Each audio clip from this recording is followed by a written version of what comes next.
Hi guys, let's cut to the chase. I give you the numbers, the very basic numbers in the public domain with no dispute, and the largest version of the big picture.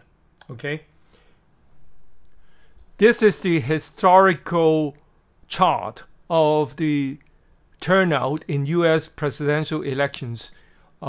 From the Census Bureau from the 70s until the last election.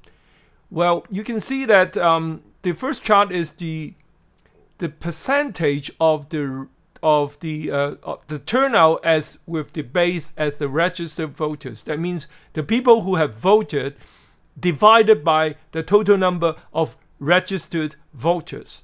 And you can see that in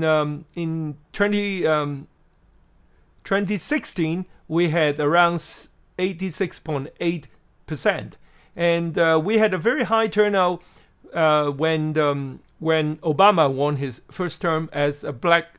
I think it's historical. A lot of that was historical. The first black president in the United States of America, and that was the highest turnout ever. That was 89.8%. Now, of course, you have other charts which is like the percentage of the turnout of the people who actually voted as divided as by the voting age citizens or maybe voting age population. But let's just focus on this top chart. Okay, it is something 80-something%, and the highest turnout was Obama, 89.8% in 2008, and in the last election it was 86.8%. Now let's look at what happened just about a bit more than. Now let's take a look at what happened less than 2 weeks ago.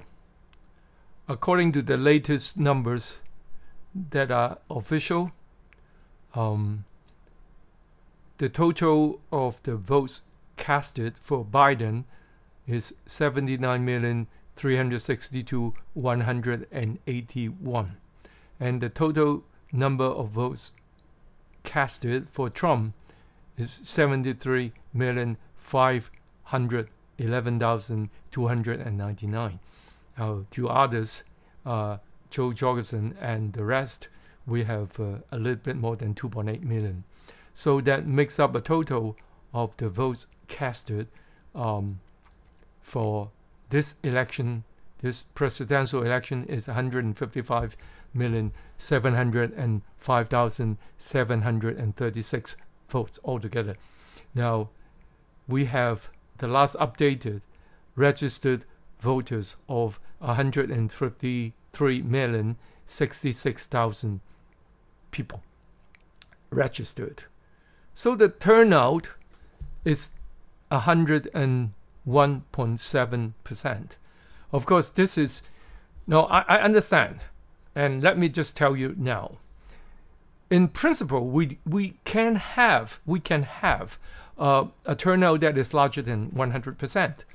Like a lot of people can do the same day register. They can walk into the booth and cast their votes even if they are not registered, as long as they have their IDs and they are citizens. And also the registered voters may not be, that base, that 153 million may not be the most updated. But then remember the chart that I just shown you. Let's get back to it. We were using the same principle when we were tabulating, we were calculating the turnout rates of the last elections, because we would never have the most updated database anyway. So when we were showing in 2008 that the turnout was 89.8% and the turnout was 86.8% in the last election in 2016, we were using the same method. We were using the last updated database of registered voters as the denominator. So we are comparing apples with apples. If we have a most updated database of registered voters, then we are not comparing with the same standard. But that also explains why we had such a high turnout, close to 90%. In any of these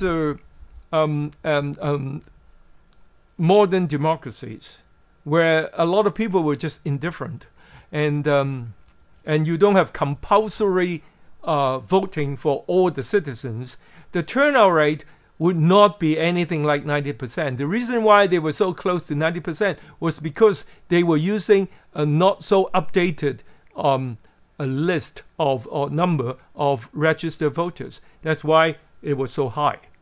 So if we are comparing to the same thing, it jumped from around and below 90% to more than 100%. That means something is wrong. Now let's go back to this chart. If this is the correct number, as we have already explained, and let's look at the Trump number.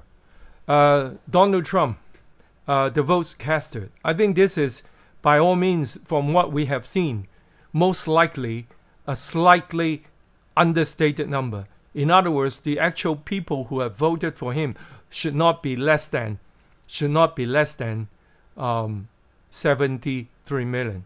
Should be at least equal to 73.5 million, and by all means should be a bit higher than that, because we see what happened in Michigan, what happened in Georgia, and what happened to a lot of other things. So just to be conservative, just assume that it's actually an accurate number. Is 73.5 million people.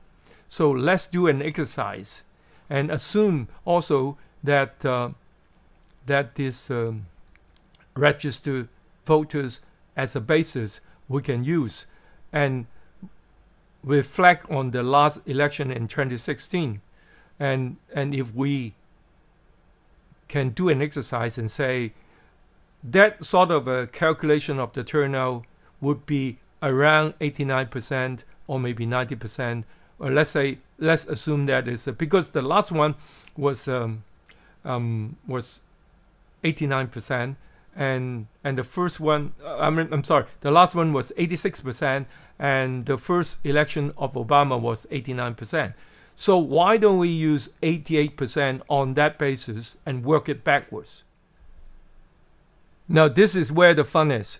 If we say we hold that that base for calculation, as we know is not the most updated one, registered voters the same, and we hold the votes casted for Donald Trump the same, and then we assume that that sort of a calculation should be reflecting a turnout rate, a quote unquote turnout rate of 88%.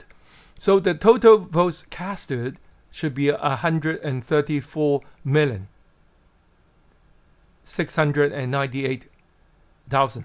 Okay, so we also believe that the votes casted for Joe Jorgensen and the rest should be an accurate number. What we see now is an accurate number. So we subtract this number and the Trump number from the estimated total votes casted. The actual votes casted from legal votes, from people who actually voted for Biden. If you take the 88%, you take that as a total, you take off Trump and the others, what you get for Biden, the real number, is 58 million. So only 58 million of the people actually voted for Biden. So what really happened? Let's take a look at this chart here. This was Wisconsin. We know that as soon as we start counting the votes, very, very shortly on the 3rd of November 2020, that we had a healthy lead of the incumbent Donald J. Trump, and that it was steady around 51% for most of the night, and then they start they stopped counting in the middle of the night. It happened in all of this so-called battleground states. And suddenly we had a data dump giving Biden 143,379 votes at 3:42 a.m. You see, obviously these are the green. The blue. These are the red, and then we can see that they were healthy statistically. Nothing unusual. The votes were counting. And then we had the steady and constant lead of Donald Trump over his opponent. And then suddenly we had this one shooting out like a giant, 143,379 votes, all dumped at one point at 3:42 a.m. in the morning. And in the end, Biden won by a tight margin. You see, a lot of these things were happening. So what really happened was that for Donald Trump, most of the people who vote for him vote in person and on election day. So that accumulated to a 73.5 million voters who actually voted for him. But for Biden, what happened was in the middle of the night or maybe early in the morning after election day, we had a lot of electronic or maybe illegal votes, mail-in votes that were not actually mail-in votes that came in and dumped to the system. And the people who were operating this actually had an online up-to-date calculation of what they needed, so they just basically fill in the blanks. Now this is, I think, the only logical answer to what really happened. Thanks for watching. There are two important points I think I have to add after I've made that video. Is that the first thing about the vote by mail? There has been a confusion between absentee votes and compulsory, I would say compulsory, unsolicited mail-in votes. And the mainstream media have been trying their very best to mix up the whole thing. You see, we always have absentee votes. Say, I'm not in that state, I'm not in America, I just not convenient for me to go back to where I registered and vote there physically. So people would apply for an absentee vote. But this year, something very unusual happened. Is that citing the seriousness of the pandemic. Now, this is, I believe this is an excuse, but that was the reason they gave. So they were doing unsolicited mail-in votes. What that means is that they are sending votes out. They are sending votes out to everybody who's eligible. But what do you mean by that? They were sending the ballots out to the people who are on the registration. So in other words, the mail-in votes cannot be from people who are not on the registration. As simple as that.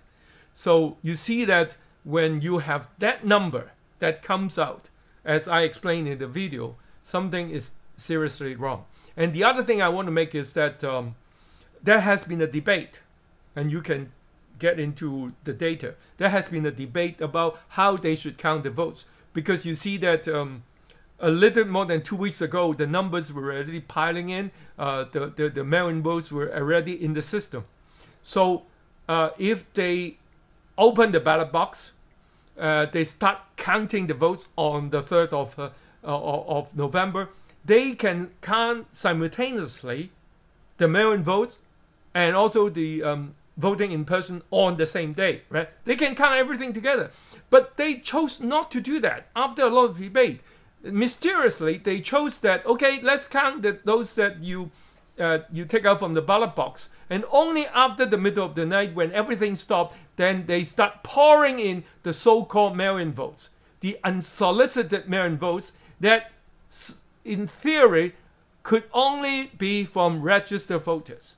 But now, obviously, you look at the charts, it tells you something very different. So this is what I want to add. Thanks for watching.